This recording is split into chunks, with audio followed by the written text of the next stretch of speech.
यहाँ पर एक सवाल, एक नेचुरल, पहले क्या होता था, अगर हादसा होता है तो मंत्री नैतिक आधार पर भी, है ना, हम शास्त्री जी को भी देखा है, रेल मंत्री जब थे, नैतिक आधार पर तुरंत इस्तीफा दे दिया जाता था।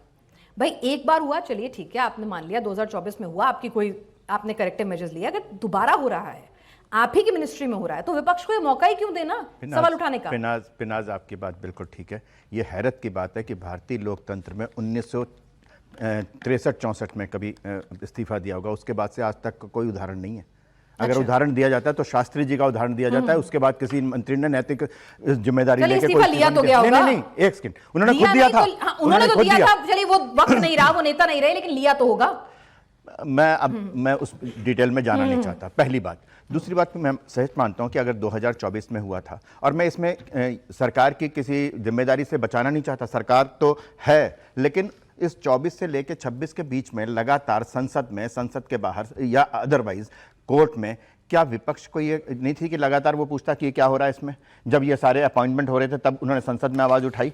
आप ये बात अगर तब से उठती, एक 10 सेकंड और लूंगा, सिर्फ 10 सेकंड और। मैं एक बात बड़ी साफ सी बताना, आप लोग भी अपने सवाल तैयार रख लीजिए कि इसमें मुझे कतई कोई दिक्कत नहीं है कि सरकार की जिम्मेदारी है और सरकार इस जिम्मेदारी से नहीं बच सकती, सरकार की जिम्मेदारी है। लेकिन जो विपक्ष कह रहा है कि सड़क पे आ जाओ अरविंद केजरीवाल जैसे लोग, वो निहायत गैर जिम्मेदार है। उन 22 लाख बच्चों से सड़क पे आने को कह रहे हैं जो डॉक्टर बनने के लिए लाखों की कोचिंग फीस दे करके। ये गलत है। ठीक है सर, आपको एक राजनीतिक विश्लेषक है आप, जरा मैं समझना चाहती हूँ आपसे कि ऐसी क्या पॉलिटिक्स है। इनकी भी बात आपने बिल्कुल वाजिब की कि आपके नेपाल जैसा आंदोलन चाहते हैं, अराजकता फैलाना चाहते हैं, उसका जवाब भी इनसे लूंगी और एलओपी की जिम्मेदारी का जवाब भी मैं लूंगी। लेकिन एक सवाल आपसे हमारी समझ के लिए बता दीजिए, ये ऐसी कौन सी राजनीतिक मजबूरी है कि भाई आप, ठीक है सिस्टम फेलियर है, सिस्टम के लोगों को तो जो गलत थे, कल्प्रिट थे, उनको पकड़ के सजा दी जाएगी, लेकिन एक होता है ना कि आप एक मैसेजिंग देते हैं, पॉलिटिकल मैसेजिंग भी होती है। आप विपक्ष को मौका ही क्यों दे रहे हैं कहने का कि भाई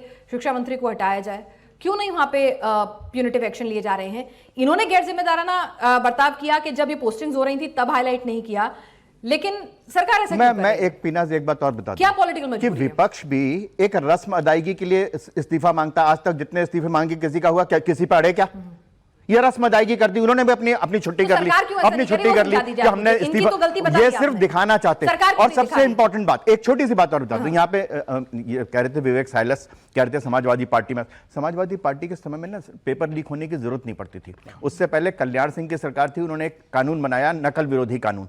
मुलायम सिंह सरकार ने आके वो कानून वापस ले लिया कि लीक की जरूरत ही नहीं है, खुलेआम नकल करो, खुलेआम नकल करो। आपने बतौर राजनीतिक विश्लेषक मुझे ये नहीं समझाया कि सरकार के पास ऐसी कौन सी मजबूरी है कि भाई अगर विपक्ष एक चीज का हल्ला उठा रहा है, एक राजनीतिक विश्लेषक के तौर पर राजनीतिक समझ आपकी क्या कहती है, ये समझना चाह रही हूं कि भाई ऐसा अगर भाई एलओपी लगातार मांग रहे हैं और 2 बार हो गया है तो क्यों नहीं, मतलब व्हाई नॉट? मुझे बिल्कुल साफ सी बात है कि अगर उसमें मिनिस्ट्री की और मिनिस्टर की जरा सी भी लापरवाही दिखेगी तो मुझे विश्वास है कि ये सरकार में वो मंत्री नहीं रहेंगे, बशर्ते कि ये बात हो कि उनकी है, जिम्मेदारी उनकी है। ठीक है।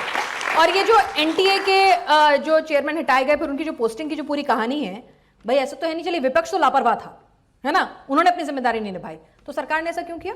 अब सरकार में कितने स्तरों पर काम होता है, नहीं अपॉइंट किया जाना चाहिए, बिल्कुल नहीं करना चाहिए था ऐसे किसी भी व्यक्ति को जिसने अपने काम में लापरवाही बरती।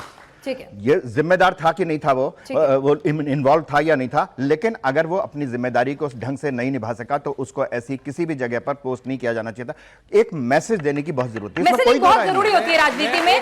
ये बात बिल्कुल है कि भाई ठीक है, आपको भी पता है कि ठीक है शिक्षा मंत्री जाके कोई एग्जाम नहीं कंडक्ट करा रहे, वो एनटीए करा रहा है, और शिक्षा मंत्री ऐसा नहीं कि एक पेपर को चेक कर रहे होते हैं, उनके पास एक बड़ा कैनवास होता है, लेकिन कहीं ना कहीं एक इमेज पोस्चरिंग होती है, मैसेजिंग होती है जो दी जाती है, और उसी को लेकर इस्तीफे मांगे दिए जाते हैं और इस्तीफे लिए जाते हैं। एक मिनट आपके पास आऊंगी, सर के पास चलो। सर ठीक है, बात तो इन्होंने सही कही कि भाई अगर जब ये पोस्टिंग हो रही थी, जब ये सब कुछ हो रहा था, तब अगर आप चेक एंड बैलेंस लगाते, जिम्मेदार विपक्ष की भूमिका निभाते, तो ज्यादा आप मजबूत नजर आते। तब तो आप आराम से एलओपी वेकेशन पे थे।